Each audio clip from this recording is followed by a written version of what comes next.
Well, Wes, welcome back to Pastor. This is going to be our last original episode for a couple of months. We're going to play a little bit of the best of Pastor through July and August, which I think our listeners will really enjoy. So let's make this a good one, Wes. All right. Wes, this episode is brought to you by one of our loyal listeners who's actually a pastor. His question is this: Wes, can you share some wisdom on balancing providing for your family's needs today while also preparing for the future through things like retirement, life insurance, and health insurance, and maybe even what about college? Now, this is coming from a pastor. I thought we could talk about it for pastors, but I think it clearly goes across the board, but maybe you can delineate that a little bit. So, Wes, where do we start with something like that? I think it really kind of comes down to we have to trust God for today's provision, but we're supposed to be wise as well, right? And plan for the future.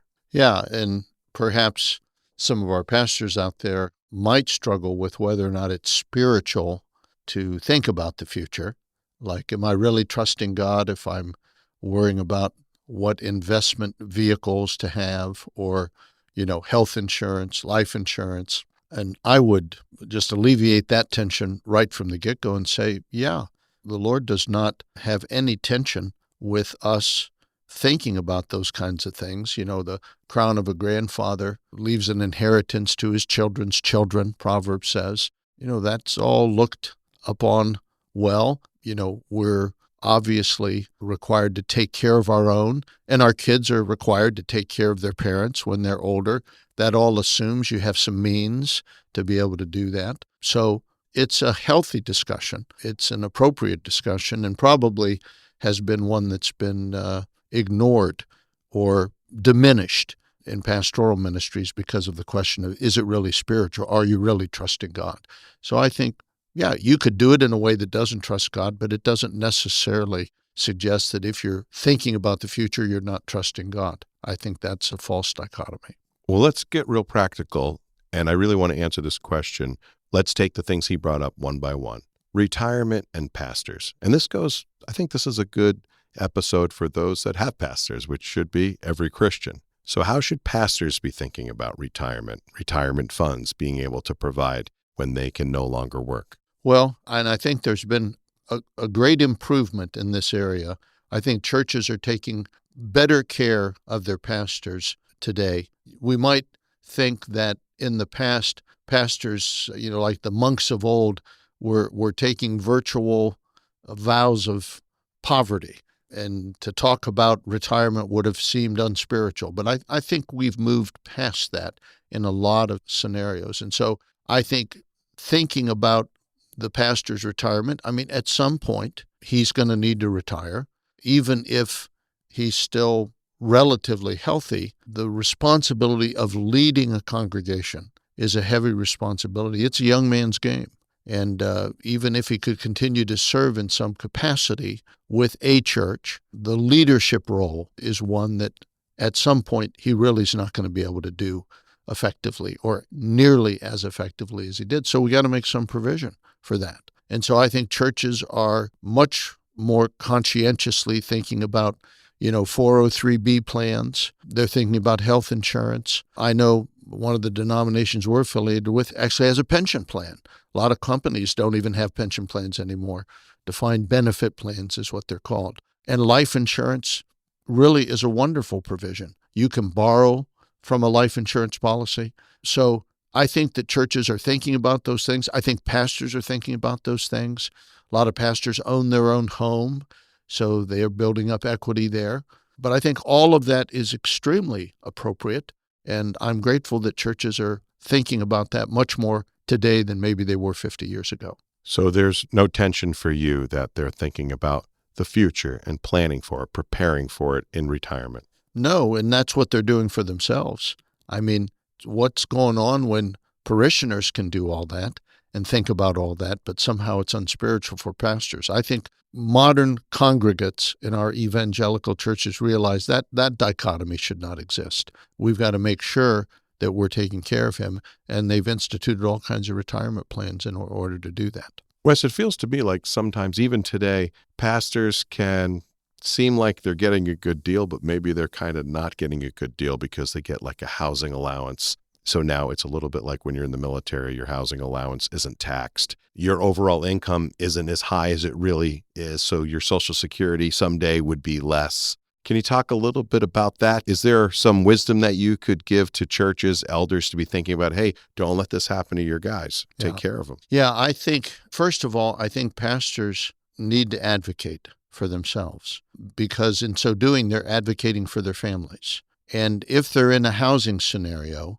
which can be a great deal for the church, then I think they need to advocate to say, okay, given that I'm not building up any equity in a home, and given that I'm not adding to Social Security as much as I would, we need to make some other provisions. We need to have some way to compensate for that, not in a demanding way, but just really looking out for, okay, what's then going to happen 30 years down the road? And am I really thinking about that? I don't think you want to just cast yourself on Social Security. Even if you're getting a good salary, who knows what's going to happen with that? They're already talking about reductions. In 2 or 3 years, they're talking about reductions. So I think you need to have, if you will, a diversified retirement portfolio so that there's a number of streams that you can go with. And if the church is getting a bargain with you because of parsonage and all that sort of thing, let's look then at how we can come up with a fairly beefy retirement program to make up for that. And I think most church boards are very willing to listen to that because they're thinking about that for themselves. So I think the pastor just has to kind of advocate and not feel like he's being worldly in doing that. He's taking care of his family. And pastors are kind of at the mercy of their congregations and of their leadership board, whatever they call it.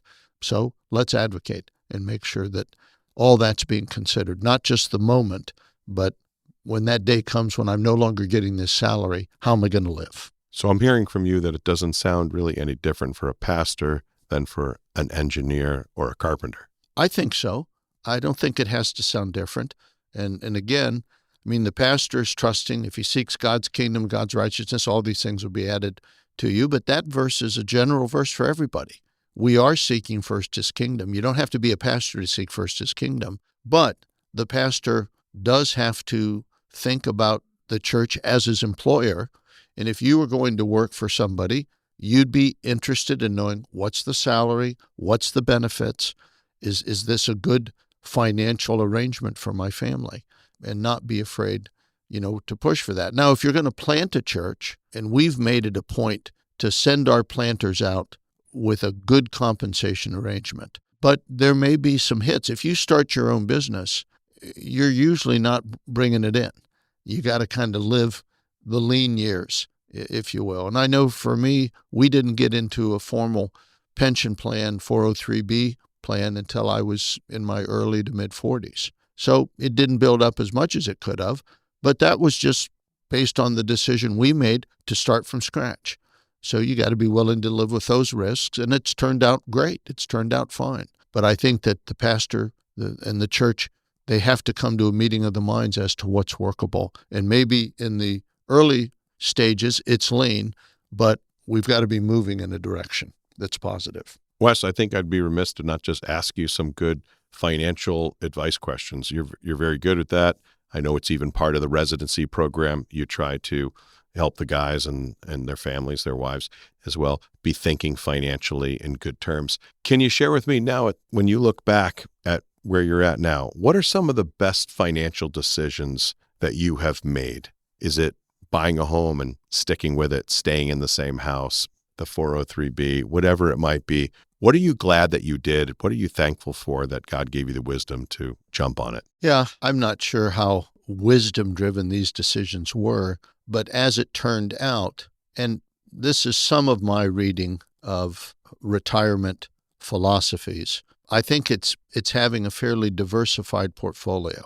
So you've got several different income streams when you think about retirement. So, of course, there's Social Security, but, I have a pension plan that I've already started receiving from, and that's just a monthly thing that carries on until I die. And then if I die ahead of Sue, she'll get 2/3 of that pension in perpetuity. We've got a stream that we haven't started to take yet from an annuity, an insurance annuity that I bought.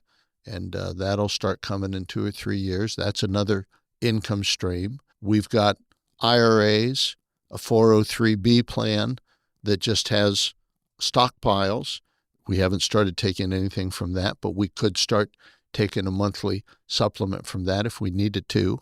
And we've got life insurance, cash value life insurance, which you can borrow from or you can cash out. If one of the spouses dies, the proceeds come tax-free. So there's just a lot of different streams of possible income that you can take advantage of. And then, of course, you got your house, and we've got a line of credit on our house. Our house is paid for, but we've taken advantage of the line of credit, which is essentially a second mortgage to do various projects around the house. It's another income stream. So that one is a loan, so you do have to pay that one back. You don't have to pay the life insurance back, but the proceeds, the death benefit shrinks accordingly. You do pay the interest on it, but you could do that until you die. That's not required. So I think having a diversified retirement portfolio where you've got a number of places where you can continue a stream of income is the best way to go, is my humble opinion. As part of that diversified portfolio, could one consider another stream of income as continuing to work at some level? Well, that's right. I mean, that's one of the reasons pastors don't retire, because that's about all they have. And now you got guys staying on probably longer than they should. But yeah, if you can get a consulting gig or something that still allows you to be in the game useful. I had the blessing of being the president of Nets. So, I'm in for a pound on that. It's what I want to do. And probably my wife's delighted, because I think she wouldn't know what to do with me if I was just around the house. You can only mow the lawn so many times.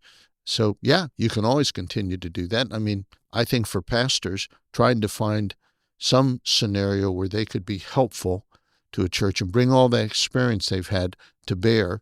And, if they can't afford to do it on a voluntary basis, maybe to be taken on part-time and do it in that context. There's another stream.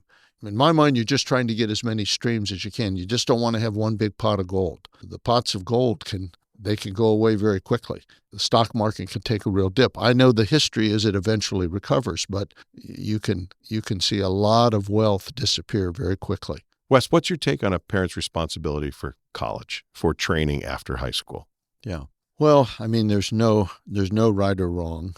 The tack we took was we wanted to help our kids as much as we could, but there were conditions, because in these days, the kinds of loan packages that they're offering to students can allow you to go to some pretty expensive schools. If you've got the academic chops to get into some of these really nice schools. But, the tuition, even if it's $50,000, $60,000 and they give you $40,000, you're still up the creek for $20,000 or $25,000 a year. And that adds up if you don't have deep pockets to pay for that. So we told our kids, when our kids went to school, it was conceivable to go to school and come up at the end of 4 years with less than $10,000 in debt. Not so much today, but this is 20 years ago. And so we told our kids, if they wanted us to be a part of it, because we didn't want them coming out of college with a bunch of debt, $50,000 in debt with an art history degree. We just didn't want to do that. We said, if you want us to be a part of it, we'll be a part of it, but here's the conditions. We'll enter into a partnership. Your mom and I will be the managing partner. You'll work every summer with a goal of earning at least $3,000 to $4,000. You won't buy a car, no trips to Europe. Any big expenditures have to be approved, because we want the majority of this money to go towards your college. With that said, we'll pick a school. It'll be a school you're excited about, but we'll agree that we can go to a school and see our way clear, so at the end of the 4 years, you're less than $10,000 in debt. And that worked fine. One of our kids, we then upped it to 20 because some things changed. But still, coming out with $20,000 in debt is still rather modest these days. And the kids all signed up for that. And one of our sons had a scholarship, so that it was kind of a moot point. But we paid for travel back and forth to the college, and we ended up still paying $3,000 or $4,000 every year. That was a system that worked for us. We didn't want our kids to come out with a lot of debt and If they wanted to be a part of the partnership, we were happy to work with them. And we also said, if you don't want to do that and you want to go somewhere and come out with $50,000 or $75,000 in debt, that's your call. But we're not going to be a part of that. We don't think that's a good decision. You're free to make your own decisions. You're 18 years old. You're free to make those decisions. They all saw that's not a good deal. And we'll be in the pastor partnership. So it wasn't, here's $5,000, go wherever you want. No. It's, here's our package. That's right. And it comes with our recommendation. You have to take this package with this recommendation. That's right. That's right. With all things. You're free to say no to that. Yeah. We weren't trying to gild them or force them into a scenario, but we had one daughter that was a business major, but all of our kids were arts and sciences majors. They weren't engineers. They weren't going to come out with good paying jobs necessarily. And we're like, let's at least not have a bunch of debt. We didn't want our daughters coming out and getting married and saying, oh, my bridegroom to be, I should tell you, I also have $50,000 in school debt. I just thought that's kind of a mean thing to do to future husbands. And then we let them live with us for a year, debt-free, no costs, and pay off as much of their debt as they could. After they graduated. But we wanted them to then move into their own apartment, which they all did at some level, basically after a year, generally after a year. And that all worked out well, and our kids have pretty fond memories of all that. And that was all articulated before That was all articulated up front. That's right. Here's what we'll do. You can come back. You can buy a car. We'll help you with that to whatever extent we can, and you can pay off your debt and get a good runway on paying down the debt. And so that's not hanging around your neck. Now, this is not the Dave Ramsey Show, but I'm curious. This listener was asking about later on retirement, planning for the future. But I want to ask you, Wes, when you think about day-to-day, maybe you're in the prime, you're 35, you're 40 years old, you've got little kids, you got ones in high school. How should one think about how much money they should have in the bank? Like that emergency fund. Are you a 3 to 6 month guy in the bank? Are you have a credit card and $3,500? What's your thoughts? Well, I certainly can't disagree with Dave Ramsey in principle. My experience is that for people in our income bracket, what has to be done to produce that has some aspects that I'm not positive toward. I think pastors and parishioners in general need to be generous. And in many cases, 10% is not generous. We can do 10%. It's kind of like the rich people putting their money in the treasury. It's not that big of a sacrifice. So I would see that as a higher priority. And I think pastors especially need to be pace setters when it comes to generosity to the church. None of this, I'm tithing my time. It's like, you're not tithing your time. You're being paid to do this job. That's the job you signed up for. You tithe your income, and you need to be a leader in that. I mean, people don't know exactly what you're giving, but it gives you a certain moral authority. You can fundraise in your church with some real gusto when you've got significant skin in the game financially. So I never felt like we needed to attain that, especially because attain the 3 to 6 months. The 3 to 6 months. We had life insurance. We could borrow from that. We had credit cards. We could use that. If we got in a situation where our inflows were consistently less than our outflows, well, now something has to be done. An adjustment has to be done. But the car breaks down, you put it on the credit card. We always paid our credit card off before the interest came. So we were making sure we were in enough of that kind of position. But a lot of things we just did without. We got rid of one of our cars. We bought a house where the kids could walk to school, and we lived with one car for many years. And, that was not ideal, but we endured that. So I think trying to really live within your means and not being afraid to cut things that, maybe are luxuries, and make sure you're being a good giver to your church. Those were the priorities we went by. And, as we got better and better income, then we had a little more maneuvering room. Wes, the guys you're sending out to plant or revitalize churches, they're often in their 20s, maybe early 30s. A lot of young people today are saying, we don't have the optimism that our parents had, that this American dream, owning a home and, being debt-free, and the cost of college, the cost of even a seminary degree, what have you. It's just harder than it's ever been. Do you think it is harder than it's ever been? And is that 10% maybe, hey, that's not realistic? And not just about that, but just how hard is it, especially for a pastor? They're not making $100,000 out of the gate. What are your thoughts on all that? Well, they're a lot closer to making that today than they were in my day. But yeah, I think it's harder. Housing by itself is more expensive. We bought our house 33 years ago for $120,000, which we thought was obscene. And I could sell that house for $750,000 today. We're not planning to sell it, but I don't think I'd have any trouble getting that today. So now someone's trying to come out and buy a house for $500,000. But I know this is going to sound glib. It's only money. And we have seen all the guys that have gone out from our program have been able to buy houses, or they already had houses. And we've raised money at our Nets banquet to help people with down payments on houses. We've been doing that, since we sent Don Williman out back in 1999. We're committed to unmuzzling the ox so that he can eat while he's threshing. And we don't want money to be an issue, so we got to get him into a home. The wife likes being in a home. She likes that. And there's still homes that can be purchased. My son just bought a house at a price that he never thought he would get a house for. And it's in a pretty nice area.